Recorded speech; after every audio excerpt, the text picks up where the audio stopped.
Mbak, saya mau coba menu yang khas dan unik apa ya? Bubur ebi. Ada apa lagi? Ada bubur siram. Oke, kayaknya kali ini saya mau coba bubur ebi aja kayaknya ya. Bubur ebi sapi. Bubur ebi, mungkin tambahannya kopi. Ya, makasih. Dan pemirsa, saya tadi sudah memesan kopi. Untuk menemani kopi sebagai sarapan saya pagi ini, saya juga akan pesan bubur. Karena warga Pontianak ini sudah terbiasa begitu dengan sarapan bubur. Nah, seringnya bubur ini ada bubur ayam dan bubur sapi. Tapi kali ini saya akan mencoba bubur yang sedikit berbeda, yaitu bubur ebi. Seperti apa ya rasanya?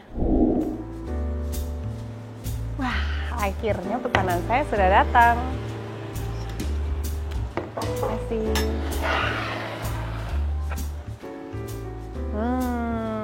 Ini dia yang ditunggu.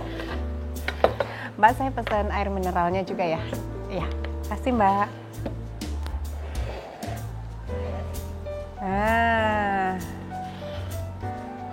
Makasih. Nah, ini dia sarapan pagi saya hari ini, bubur ebi. Untuk pemirsa, mungkin sebagian udah ada yang pernah cicip kali ya. Bubur ebi ini juga dibilang baru, nggak terlalu baru. Tapi mungkin sebagian masih ada yang belum pernah cicip karena udah terbiasa sama bubur ayam atau bubur sapi. Penasaran? Ikutin ya.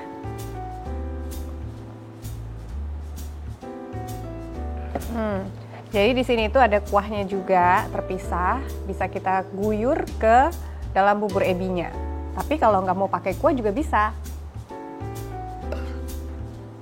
Kuahnya ini tipikal kuah yang bening, ada daun bawangnya juga dan bumbu ringan nih sepertinya ya, karena tidak ada kaldu.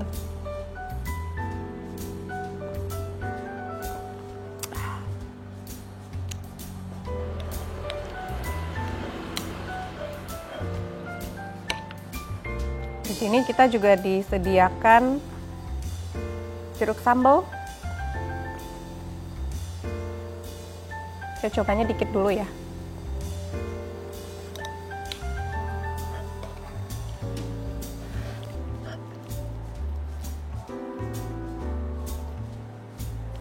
Nah, jadi di dalam bubur ebinya juga ada topping ayam. Kita coba ya.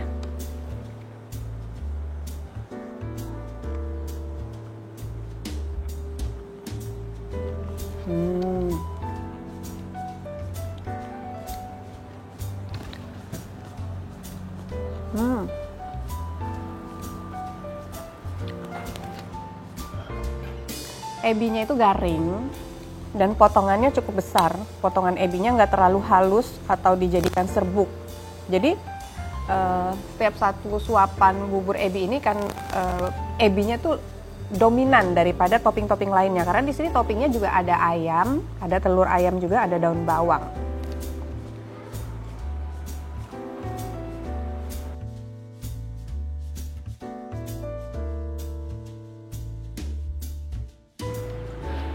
Ini udah suapan terakhir. Sekarang saya mau coba kopinya.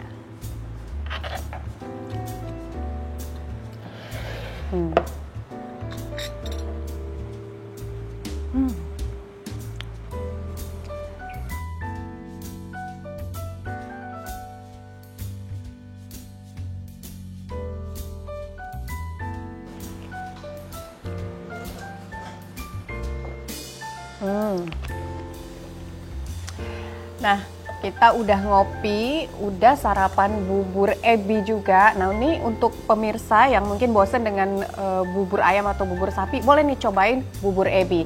Nah, tapi tidak hanya mencicipi makanan ini saja, kita akan jalan-jalan ke Kampung Caping karena di sana akan ada festival, juga ada beragam kuliner khas Melayu Kalimantan Barat dan masih ada kegiatan-kegiatan yang seru di sana. Ikutin terus ya.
Tradisi seprahan sebagai karakter budaya Melayu merupakan salah satu sarana belajar sejarah lokal. Tradisi makan seprahan adalah makan bersama dengan hidangan yang dinikmati bersama-sama. Disajikan di atas nampan dan di atas taplak yang digelar atau dihampar di lantai. Tradisi seprahan juga syarat akan makna.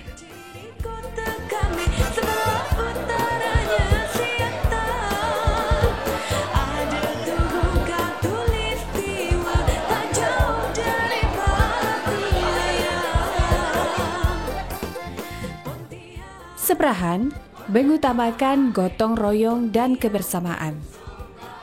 Ini bermakna bahwa masyarakatnya tidak membeda-bedakan satu sama lain.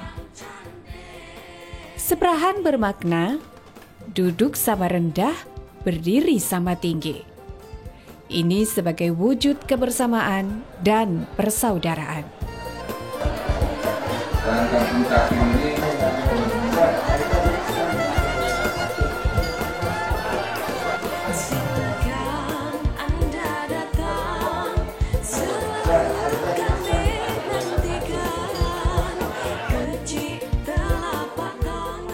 Nilai-nilai karakter dan toleransi dalam seprahan juga jelas tampak dalam pelaksanaannya.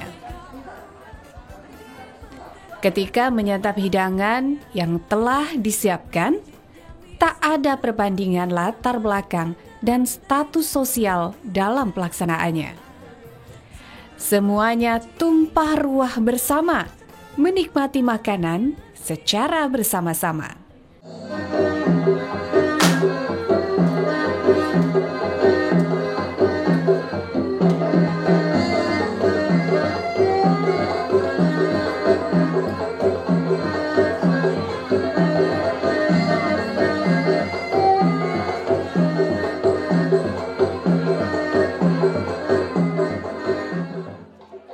Tradisi ini awalnya dilakukan oleh para petinggi di Kesultanan Melayu Pontianak.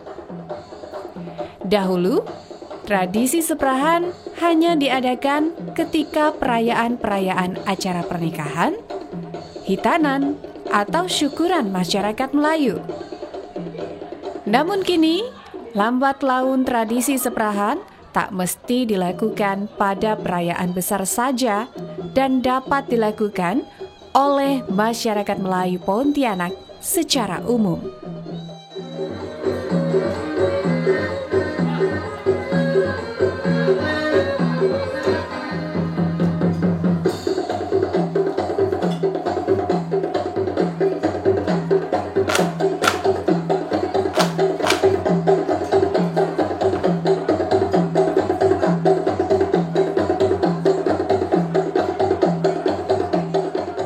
Pemirsa, beruntung sekali hari ini saya berada di sini karena saat ini sedang diadakan tradisi makan seprahan. Dan tradisi makan seprahan ini artinya tradisi makan bersama yang biasanya dilakukan oleh masyarakat warga Melayu khas Kalimantan Barat. Nah, tradisi seprahan ini dulunya hanya dilakukan pada acara-acara besar saja seperti acara pernikahan, hitanan, ataupun acara syukuran. Namun saat ini tradisi seprahan lebih mudah ditemui seperti saat ini. Dan pemirsa, tradisi seprahan ini tak hanya sekedar makan-makan bersama, tapi syarat akan makna, yaitu mempererat tali silaturahmi dan mempererat rasa persaudaraan. Beruntung sekali saya hari ini. Ayo Bu, dimakan.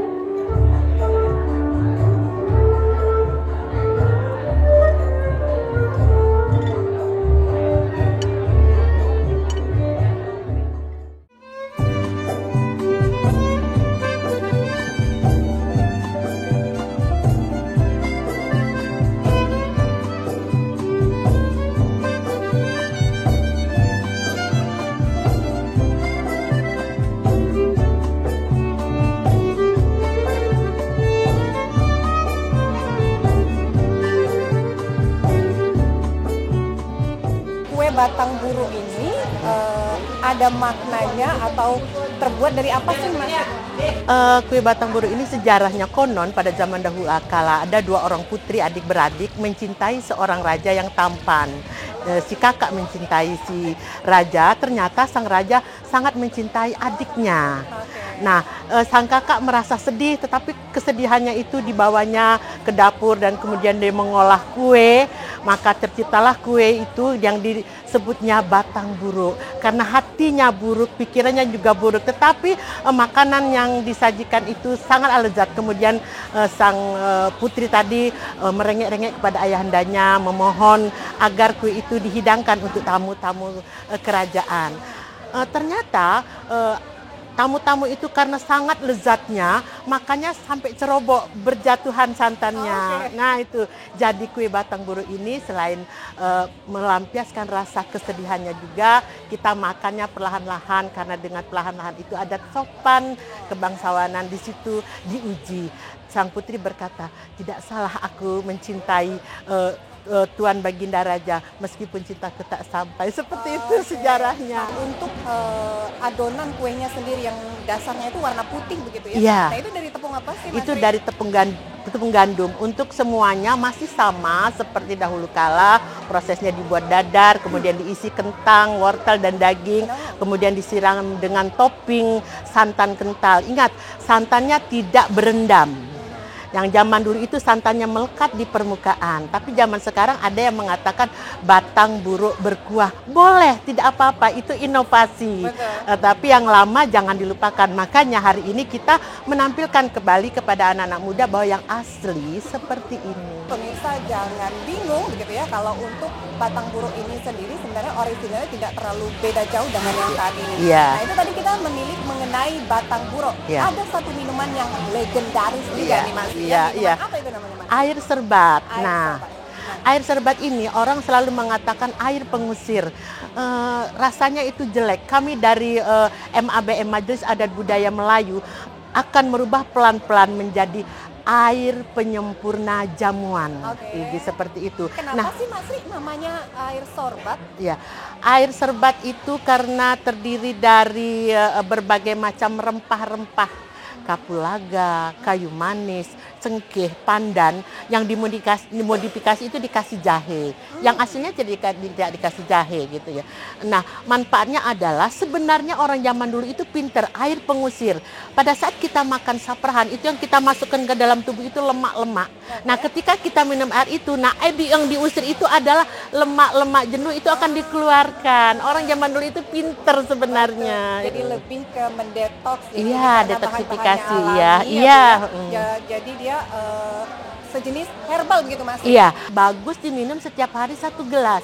Oke, rasanya juga gimana nih? Rasanya kalau kita mau sehat jangan dikasih gula, yang aslinya tidak dikasih gula.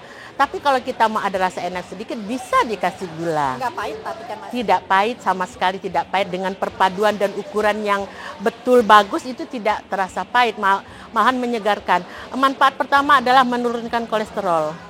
Kemudian mencegah kanker, tuh kan, melarutkan lemak-lemak jahat di dalam darah. Makanya disebut bikin cantik juga, bikin so pasti. Karena badan kita sudah keluar, berarti muka kita bersinar, lebih cerah. Nah, ternyata aneka kuliner khas Melayu di Kalimantan Barat ini tidak hanya nikmat dan tapi kaya akan syarat makna.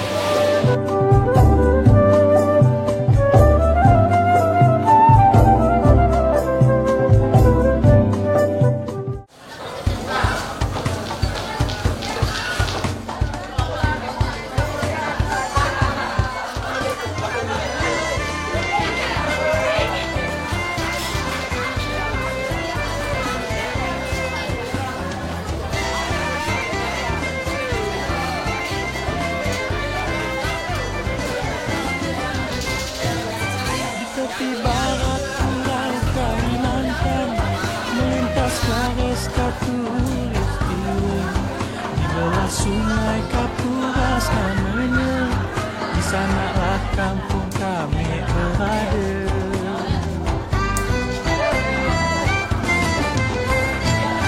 Kampung tak pernah kami lupakan, dimanapun kami merantau.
lagi asik main apa nih namanya? Ada yang tahu nggak? Congklak. Main congklak. Oh iya, main congklak. Kirain pada nggak tahu mainannya apa namanya.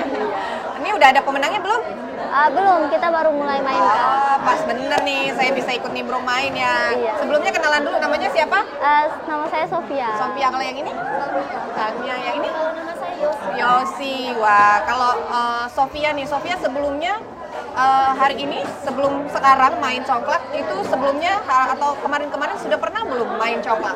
Belum pernah Kak, Oh, ini ini baru pertama kali main Pertama congklak. kali. Iya. Tapi kalau tahu congklak atau melihat udah pernah? Udah, Udah biasanya. pernah.